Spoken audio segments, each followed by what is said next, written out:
In the Bible, we find one of the most beautiful appeal from God. It says, "Today, if you hear His voice, harden not your heart." Would you like to spend this day with God? Listen to this devotional. This Day with God, a devotional by Ellen G. White.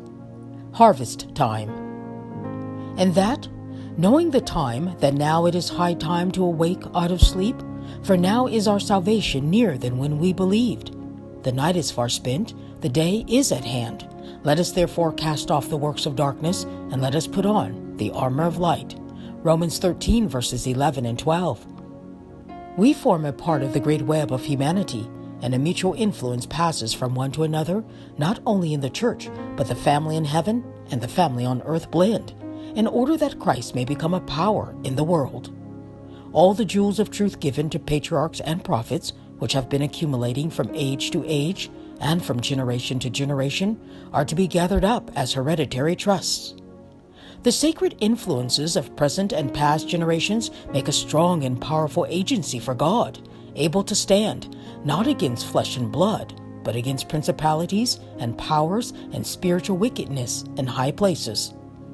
God's people of today have all the privileges and opportunities of former generations and increased light to make them more powerful in the work of God than the people of preceding generations have been.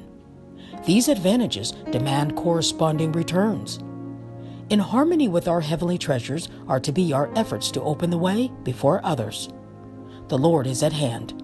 Heavenly intelligences, united with sanctified influences of earth, are to proclaim the third angel's message and sound the warning. The end of all things is at hand. For yet a little while, and he that shall come will come, and will not tarry. Hebrews 10 verse 37.